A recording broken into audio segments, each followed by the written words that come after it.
نحمده ونصلي ونسلم على رسوله الكريم اما بعد۔ فرمایا طلب مقصود ہے، وصول مقصود نہیں۔ ہمارے حضرت مولانا محمد یعقوب صاحب رحمۃ اللہ علیہ نانوتوی، یہ حضرت کے اساتذہ میں سے ہیں، بڑے آدمیوں میں سے، بالکل ابتدائی اساتذہ میں سے۔ فرماتے ہیں کہ وصول مقصود نہیں، طلب مقصود ہے، کیونکہ اول غیر اختیاری اور ثانی اختیاری۔ چٹکی بجا کے مسئلے حل کر دیتے ہیں بڑے لوگ۔ کیا مطلب ہوا کہ طلب مقصود ہے، وصول مقصود نہیں۔ وصول کا مطلب پہنچ جانا، ڈیسٹینیشن مقصود نہیں ہوتی۔ ڈیسٹینیشن یا وہ جو ٹارگٹ آپ نے رکھا ہے وہ ٹارگٹ اچیو ہو جائے، شریعت میں بھی اور طریقت میں بھی، یعنی شریعت ہی کی شکل ہے طریقت۔ طریقت کیا ہے؟ شریعت، طریقت، حقیقت، معرفت، یہ سارے نام سنے۔ اس پہ بھی حضرت کا ایک ملفوظ ابھی سنا دوں گا تو اس سے سمجھ میں آ جائے گا، بہت آسان ہے سمجھنا۔ ہمارے طریق میں، ہمارے انداز میں، ہمارے بزرگوں کے طریق میں، یعنی جس کو ہم سنتے سیکھتے سمجھتے ہیں، جن سے جڑنے کی کوشش کرتے ہیں، اپنے آپ کو برائے نام منسوب کرتے ہیں، اس کی اہلیت نہیں ہے لیکن کرتے ہیں، ان کے یہ سب چیزیں بہت آسان ہیں۔ تو وہ انشاءاللہ تعالیٰ اس کی وضاحت ہو جائے گی، بلکہ اس کی وضاحت کر ہی لیتے ہیں تاکہ ساتھ ساتھ ہو جائے۔ ایک سیکنڈ، تو یہ والا ملفوظ بھی سامنے ہی ہے، ایسے ہی سن لیجیے اس کو بھی، پھر آگے اس پہلے والے پہ آ جائیں گے۔ فرماتے ہیں کہ ایک صاحب نے عرض کیا کہ مقصود اعظم تو شریعت ہے، یعنی سب سے بڑا مقصود شریعت ہے، تو اس کا کیا مطلب ہے؟ اس سے نیچے بھی کوئی مقصد ہے؟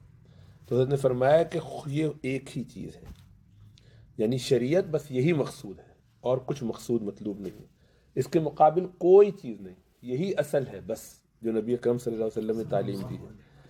تو شریعت کو اعظم کہنے کی ضرورت نہیں ہے، جب آپ کسی کو سب سے بڑا کہتے ہیں تو اس کے بعد بھی کوئی نیچے ہوتا ہے، تو فرماتے کہ نہیں، شریعت کو اعظم مت کہو، شریعت ہی سب کچھ ہے، جس کا حاصل کیا ہے؟ حاصل کیا ہے اس کا؟ بس ایک ہے کہ عمل کو اللہ کے لیے خالص کرنا، ہر کام کو شریعت کے مطابق اللہ کو راضی کرنے کے لیے کرنا۔ بس شیخ اسی کی تدابیر تعلیم کرتا ہے۔ شیخ کا کام یہ ہے کہ وہ بتائے کہ اپنے عمل کو خالص کیسے کرنا ہے، جیسے میں نے بتایا اپنی روداد میں پچھلی دفعہ کہ وہ کس طریقے سے ایک عمل ہم نے کیا سمجھا اور حضرت نے اس کی کیسے تشخیص فرمائی۔ تو شیخ کا کام کیا تھا؟ اس کو اخلاص اس میں ٹھیک کر دے، ادھر نیت درست کر دی، ادھر نیت درست، کام ٹھیک ہو گیا۔ شیخ کا کام یہ کہ وہ صحیح گائیڈ کر دے کہ یہاں یہ گڑبڑ ہے، اس کی فکر نہ کرو، یہ ٹھیک ہے، اس کو اگنور کرو، یہاں سے چلو، یہاں سے رائٹ مڑ جاؤ، یہ وہ سارا طریقہ۔ فرمایا بس شیخ اسی کی تدابیر کی تعلیم کرتا ہے، ان تدابیر کا نام طریقت ہے۔ جو اسٹیپس بتائے گا یہ سارے طریقے، اس کو طریقہ، راستہ، وہ معنی تو سب کے ایک ہی ہیں، لفظی معنی۔ شریعت کے معنی وہ گھاٹ جس پر سب آتے ہیں پینے کے لیے، جہاں سب جمع ہوتے ہیں، مقصود ٹارگٹ، وہ شریعت کی پابندی، جو یہ اصل فوکس ہے۔ اور طریقت وہ راستہ ہے، یعنی تدبیر کیسے کریں گے کہ وہاں پہنچ جائیں۔ پھر اس کی برکت سے جو علوم منکشف ہوتے ہیں، اب آپ جب یہ کام کرنے لگے تو بہت ایک سمجھ، شعور، ایک صلاحیت پیدا ہوتی ہے، ایک ملکہ پیدا ہوتا ہے جس سے کچھ چیزیں کھلنے لگتی ہیں، حکمتیں سمجھ میں آنے لگتی ہیں۔ ایک واقعہ آپ پڑھیں گے، میں پڑھوں گا، ہم عامی لوگ پڑھیں گے، ہم بالکل ایک دوسرا مطلب نکالیں گے، اور وہی واقعہ یہ بزرگان دین پڑھیں گے، وہ اس سے 5 نئی باتیں اور نکال دیں گے، کوئی ایسی بات نکالیں گے جو آپ کے وہم و گمان یہ کہاں سے آیا، یہ ہم نے تو سوچا ہی نہیں، اچھا ہاں یہ بھی حکمت ہو سکتی ہے۔ سن کے دل مانتا ہے کہ ہاں ہاں ہاں، جب دل تھوڑا سا بن گیا ہو اور اس راستے پہ چل پڑے ہوں تو پھر دل مانتا ہے، اس سے پہلے دل مانتا بھی نہیں، کہتے کیا بیکار بات کرتے ہیں، یہ کہاں سے ہو گیا، یہ کیسے ہو سکتا ہے، جو عجیب بات ہے۔ اور یہ شروع سے ہوتا ہے، ہر ایک کے ساتھ ایسے ہی ہوتا ہے، ہر زمانے میں لوگ ایسے ہی ہوتے ہیں، دو طبقے میں، بعض جو بالکل اوپر ہوتے ہیں انہیں جو بات سمجھ میں آتی، نیچے والوں کو ویسے نہیں آتی۔ ہر حدیث کا اور ہر بیان کا اور ہر عمل کا مقصد جو رسول اللہ صلی اللہ علیہ وسلم کے صحابہ میں ابو بکر، عمر، عثمان و علی یہ سمجھتے تھے، نیچے والوں کو ویسا سمجھ میں نہیں آتا تھا۔ چنانچہ یہ ہوا کہ اللہ کے رسول صلی اللہ علیہ وسلم نے ایک مرتبہ ایک مجلس میں اپنے ایک مثال دی کہ ایک شخص ہے، پھر اس نے اپنا کام کیا، پھر اس کے بعد وہ رخصت ہوا کر کے، کچھ تفصیلات اس کی تھی، حدیث لمبی. حضرت ابو بکر صدیق نے رونا شروع کر دیا. پھر بندے کو بلایا، بندے نے اپنا کام کر کے اللہ نے کہا کہ بس یعنی اس کو مالک نے کہا تو یہ سمجھ گئے کہ اپنی بات کر رہے ہیں. تو کام پورا ہونے کا مطلب یہ ہے کہ ابھی رخصت ہو جائیں گے. تو ایک صاحب برابر میں تھے، نئے آئے تھے اور ابھی ٹرین اتنے نہیں تھے. انہوں نے ویسے کہا، اس بڈھے کو دیکھو بلا وجہ رو رہے. تو ایک شخص کی مثال بیان کر رہے ہیں اور یہ رو رہے ہیں بلا وجہ. اس میں رونے کی کون سی بات؟ تو ان کو سمجھ میں نہیں آئی. وہ ہمیں سکھانے کے لیے اللہ کے رسول صلی اللہ علیہ وسلم کے صحابہ کے ساتھ ایسے معاملات ہوتے ہیں کہ ہر ایک کی سمجھ مختلف ہے. کون کس چیز سے کیسا سمجھے گا یہ اس کی تربیت کے ساتھ ساتھ، کیونکہ وہ اس طریق پر اب چلنے لگا ہے تو اس کو آٹومیٹکلی وہ مزاج سمجھ میں آ جاتا ہے شریعت کا. تو اللہ بہت سارے علوم اس پر کھول دیتے ہیں. اللہ کی طرف سے جو رحمت اور القاء ہوتا ہے، یہ جو علوم منکشف ہوتے ہیں اس کو کہتے ہیں حقیقت. وہ ریئلٹی ہے نا اس کی، وہ آپ پر کھلی. آپ نے اس کو ایسے دیکھا، اس نے اس میں اور چار باتیں دیکھی یا کچھ اور دیکھا جو زیادہ گہرائی کے ساتھ. اور انہی کے حقائق میں بعض کے انکشاف کا نام، بعض ان حقائق میں، ان حقیقتوں میں بعض ذرا اونچی چیزیں ہوتی ہیں، بعض بڑی ریلیٹیولی عام باتیں ہوتی ہیں، بعض بہت اونچی. یہ جو اونچے درجے کی چیز ہوتی ہیں وہ جب منکشف ہو جائیں، کھل جائیں کسی پر، تو اس کو معرفت کہتے ہیں. اس سے اللہ سبحانہ و تعالیٰ کی معرفت پیدا ہوتی ہے. اکوینٹنسز، تعلق اکوینٹنس ہو جاتے ہیں. کیا کہیں گے، اللہ سے آپ کے مراسم ہو جاتے ہیں، تعلق قائم ہو جاتا ہے. تعلق سے مراد یہ کہ اب آپ اللہ سبحانہ و تعالیٰ کے ہر کام میں اس کی حکمتیں دیکھنے سمجھنے لگتے ہیں. یہ سبحان اللہ، اللہ کی طرف سے یہ ہوا ہو، ٹھیک ہے. یعنی وہ پھر پریشان نہیں ہوتا، اللہ کی رضا میں راضی ہونا شروع ہو جاتا ہے. تو اس کو معرفت الہی حاصل ہو جاتی ہے. یہ اسی کو عارف کہتے ہیں کہ یہ اب پہنچ گیا.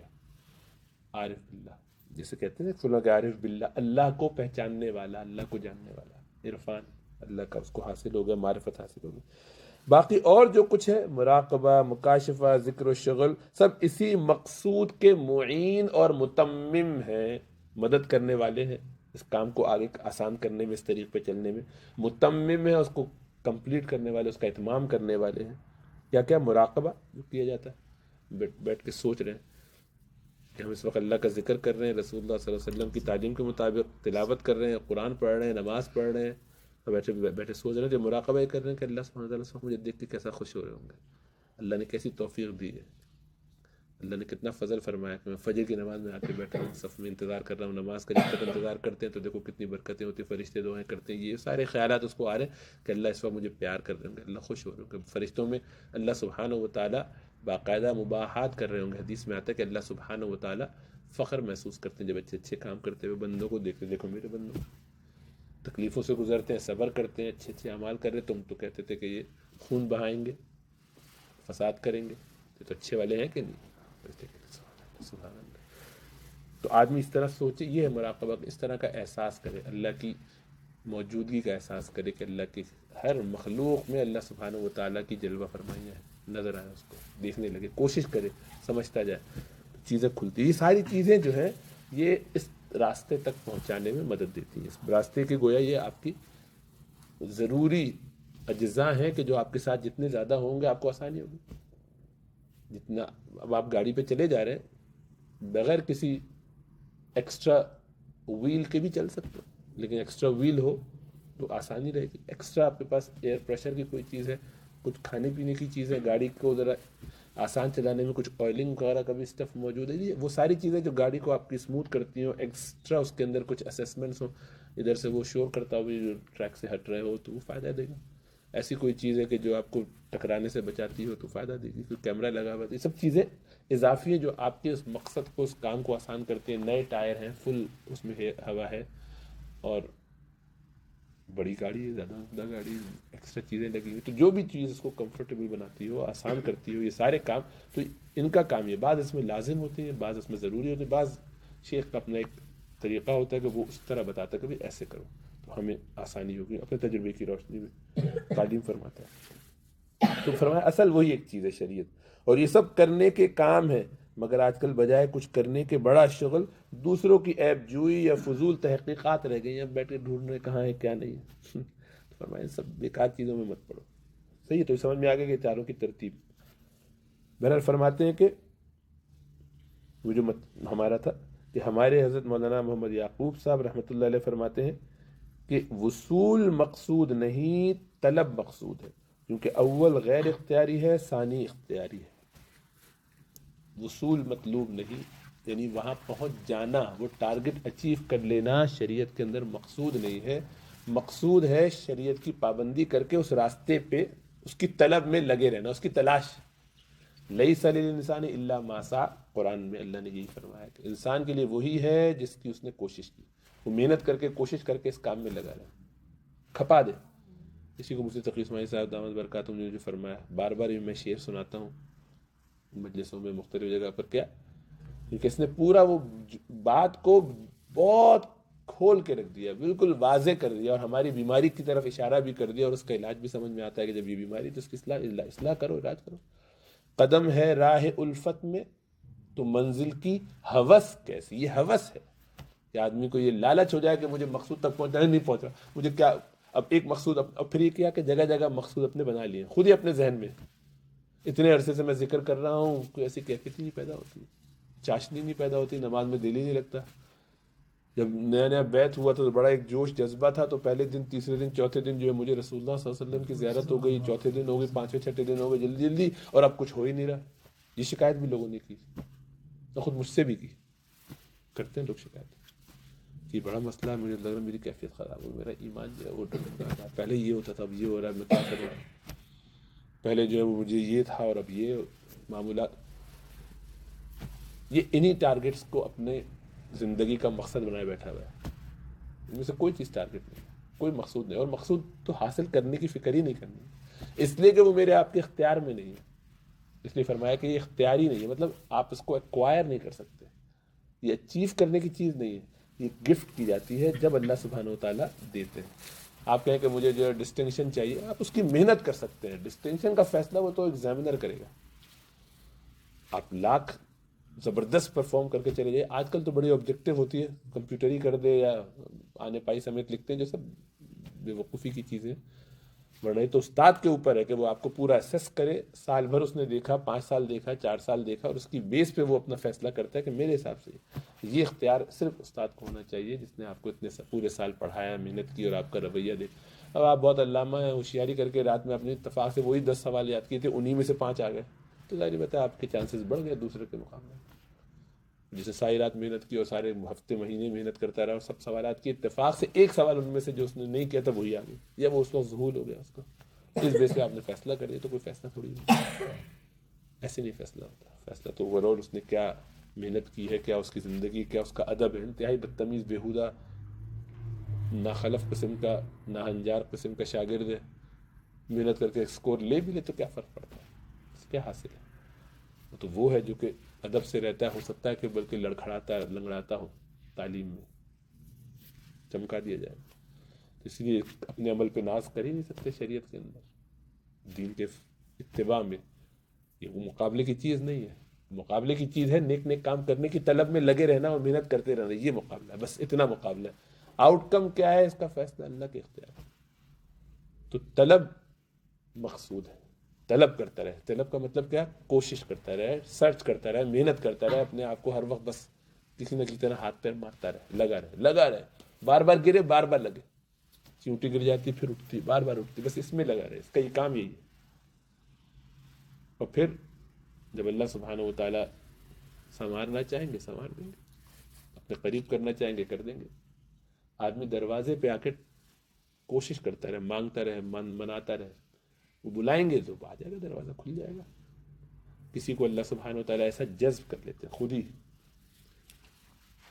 شروع ہی سے اٹھا لیتے ہیں، تو ایسے لوگ عموماً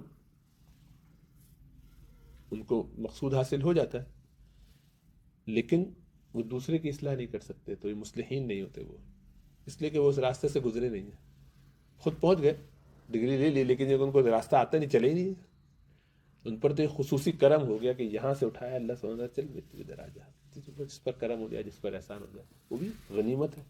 لیکن دوسری طرف وہ لوگ ہیں کہ جن کو اس کام کے لیے پھر اللہ نے مختص کیا ہوتا ہے، تو وہ تیار کیے جاتے ہیں، چمکائے جاتے ہیں، اور اکثر اس راستے میں محنت کرتے ہیں، اور محنت کرتے کرتے کھپ جاتے ہیں، ختم ہو جاتے ہیں، تو اس کی کوئی حوث نہیں ہوتی کہ کیا نتیجہ نکل رہا ہے، کیا نتیجہ نہیں نکل رہا ہے، بس کام کرتے رہو۔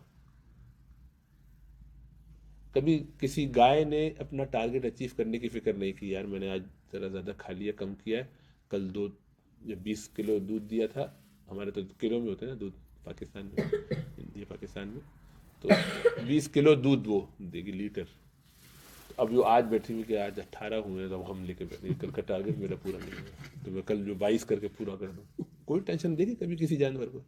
جس کو جو دھکا لگانا ہے جب تک چل رہا ہے اسی میں جان بھی چلی گئی تو چلی گئی، اس کو کوئی ٹینشن نہیں ہے، وہ کھینچ رہا ہے، آپ اسے مارے پیٹے وہ کچھ بھی اپنا وہی کام کرے گا جو وہ کر سکتا ہے، جو اس کی صلاحیت ہے۔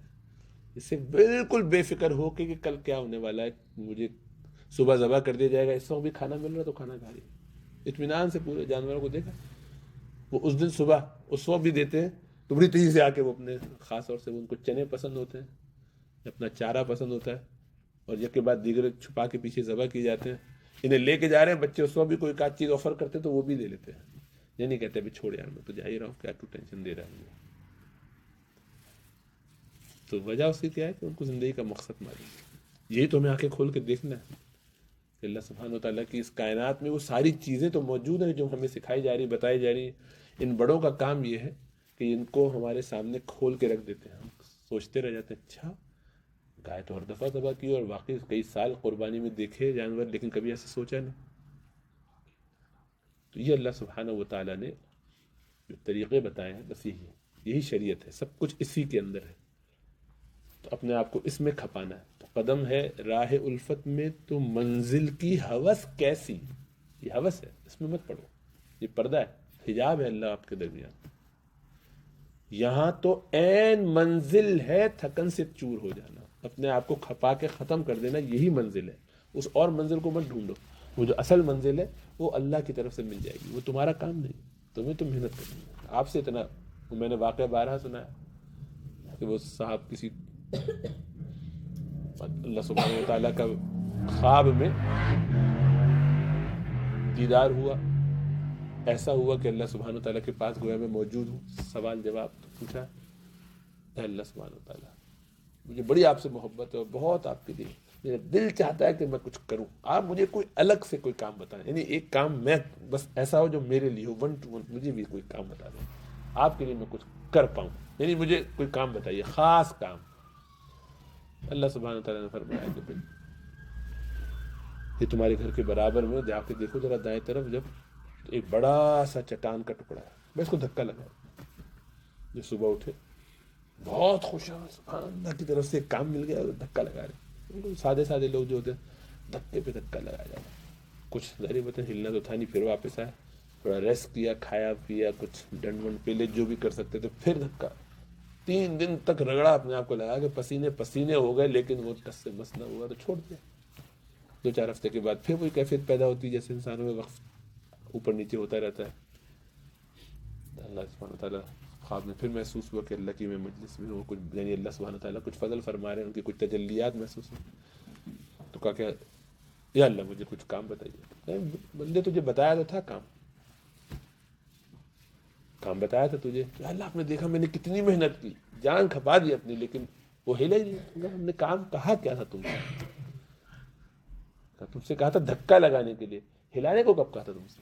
تم نے اپنے طور پر طے کر لیا کہ اس کو ہٹانا ہے جگہ سے، تو تمہارا باپ بھی نہیں لا سکتا، یہ تو کام تھا ہی نہیں، تمہارا کام تو دھکا لگانا تھا، اس چکر میں کہاں سے پڑ گئے؟ تو اس وقت ایک بڑی تعداد میں دیندار لوگ اسی چکر میں پریشان ہو جاتے ہیں، دنیا والے بھی، انہیں بھی اپنے ٹارگیٹ بنائے ہوئے ہیں، ایک آئیڈیل بنایا ہوا ہے، ایک ڈریم بنایا ہوا ہے، وہ دنیا میں نہیں ملتا تو نفسیاتی مریضوں کے بیماروں کے دواؤں پہ آ جاتے ہیں، پگلا جاتے ہیں، یہ اللہ ہی کا انکار کر بیٹھتے ہیں، اور جنہیں توفیق دین کی ہوتی تو بس دینی میں وہ مردہ سے رہتے، کیفیت نہیں پیدا ہوئی، ایمان ذرا کمزور ہے، ذرا یوں ہوگا ذرا وہ ہوگا، ایسا کچھ نہیں کرنا ہے، نہ ایسی کیفیت چاہیے نہ ایسے کام چاہیے، یہ سب حجابات ہیں، یہ سب بیکار کی چیزیں، اس سے نقصان ہوتا ہے، صرف محنت کرنی ہے اور محنت کرتے کرتے کھپ جانا ہے، کھپ کے ختم ہو کے بس بجھ جائے آدمی، جیسے موم بتی جلدی جلتے جلتے جلتے جلتے جلتے اپنے آپ کو پگھلاتے پگھلاتے ختم کر کے بالکل آخری وقت میں بھی اس کی خالی وک بچی رہ جاتی ہے نا، اس پہ بھی آگ لگی رہتی ہے، وہ آخری قطرہ جب پورا ختم ہونا ختم، اگربتی ہے کہ جلتے جلتے جلتے جلتے جلتے پوری راکھ ہو جاتی ہے، وہ پورا جا کے جب تک اینڈ تک نہ پہنچے، کاغذ کو جلا کے دیکھ لیجیے، یہ کرے گا آخر تک، جب تک کہ کام ہے یہ کام کرنا، اپنا کام کر کے فارغ، یعنی اسی میں کھپ جانا ہے۔ دین کا کام اللہ کے نبی صلی اللہ علیہ وسلم کے طریقے کے مطابق، دوسروں کے لیے نہیں، اپنے لیے، دوسروں کی اصلاح نہیں، دوسروں کی تربیت نہیں، اپنی ذات، یہ سب ہمارے اپنے لیے، میرے لیے، میں اپنی بات کر رہا ہوں، اپنے لیے میرا سارا کام، یہ سارا گفتگو کا سلسلہ اپنے لیے، اپنا ہی کام، دوسرے ہر ایک کا اپنا کام اللہ کرائیں گے۔ لیکن سیکھنے کا طریقہ یہی ہے، کرنا یہی ہے، مل بانٹ کے کرتے تو ذرا آسانی ہو جاتی، کچھ لوگ ساتھ آ جاتے تو آسانی ہو جاتی، اکیلے اکیلے کرنا پڑے فجر کے بعد اپنے طور پر اپنے محلے میں اپنے گھر میں یاسین پڑھنا، تو 6-8 دن کے بعد ایک آدھ دن چھٹی کرنے کا دل چاہے گا، کبھی تک وہاں پر کمزوری، کوئی بھی کام پابندی نہ کرے، تو یہ ایک دوسرے کو سپورٹ کرنے کے لیے جو اتنے کام ہوتے ہیں وہ اسی لیے ہوتے ہیں کہ ایک دوسرے کو انکریجمنٹ ملتی ہے، مل کے کام ہو جاتا ہے، اچھا ہو جاتا ہے۔ اللہ ہمیں سمجھ شعور عطا فرمائے، اللہ فضل فرمائے، اللہ کرم، اللہ حافظ۔